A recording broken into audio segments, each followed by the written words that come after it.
kecuali sholat. Berasa berkaca pada diri sendiri lihat statement dari Sujiwo Tejo karena saya bertahun-tahun tidak beragama ya teman-teman. BTW saya berasal dari keluarga yang beda agama.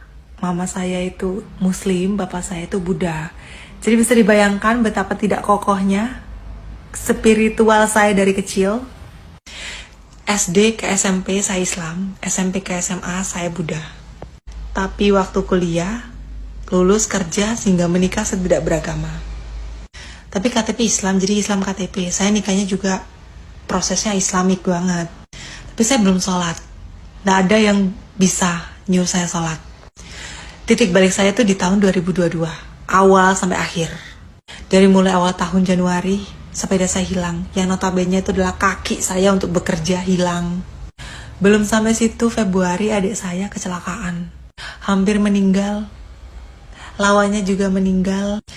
Di situ saya benar-benar diuji mental, uang, tenaga, pikiran, keluarga hancur. Berbulan-bulan ngurusin masalah tersebut akhirnya selesai. Rumah saya kemalingan.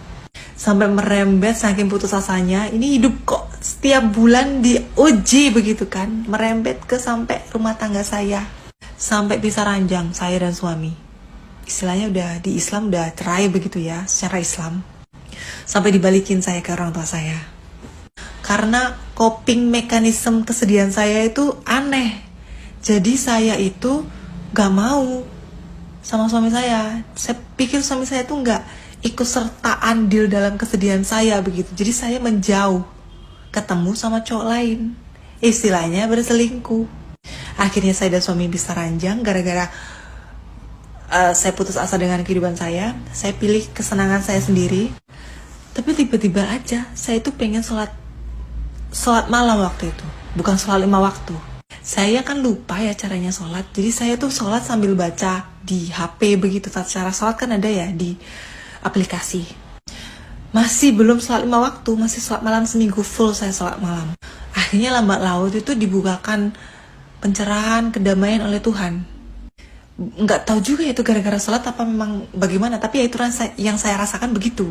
Sampai akhirnya saya diajari lagi sholat sama suami saya waktu itu, tapi belum sama-sama ya, masih kayak ya udahlah hidup sendiri-sendiri dulu begitu. Jadi saya waktu itu sholat, tapi saya pakai headset. Nah suami saya yang bacain itu, saya cuma diem aja. Sampai akhirnya saya belajar lagi, akhirnya saya sholat. Menengok ke belakang, saya merasa, oh gini ya cara mainnya Tuhan begitu. Adik saya sudah bisa kerja lagi meskipun matanya satu ya buta. Rumah tangga saya masih dikasih kesempatan lagi untuk diperbaiki sama Tuhan. Masalah saya juga sudah saya ikhlaskan.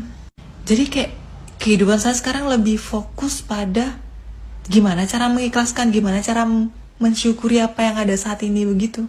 Dan tidak ada keinginan untuk ke Tuhan, saya mau ini dong, mau ini kayak gitu, enggak.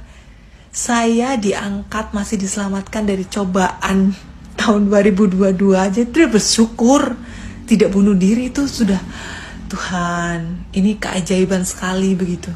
Karena di tahun 2022 itu saya rasa sekali Tuhan itu menekan saya habis-habisan. Karena mungkin dia merasa saya itu di atas awan ya. Uang ada, rumah tangga baik-baik saja, keluarga juga sehat-sehat semua. Jadi kayak kamu dikasih begini kok masih nggak percaya adanya saya, begitu mungkin ya. Akhirnya saya dijamah, dibukakan pintu hati saya, pintu batin saya. Point of view-nya adalah ketika seseorang tidak atau belum dibukakan pintu hatinya, hati nurani, jiwa dan raganya, kita mau ngomongin berbusa pun tidak akan masuk di orang itu. Harus dengan cara Tuhan sendiri membukakannya. Baru dia sadar, baru dia menyembah. Di kasus saya pengen sholat waktu itu. Tapi entah di kasus teman-teman yang lain, semoga dipertemukan di momen-momen seperti itu. Karena menyenangkan sekali kalau kita memeluk suatu agama itu dengan keinginan kita sendiri. Tiba-tiba aja begitu loh. Bukan karena keturunan, bukan karena dipaksa oleh orang tua maybe, pasangan maybe, kayak gitu. Yang saya rasakan, saya tidak ada tekanan sama sekali. Jadi saya enjoy menjalaninya. Urusan saya sama Tuhan begitu loh, pada intinya. Semangat ya teman-teman.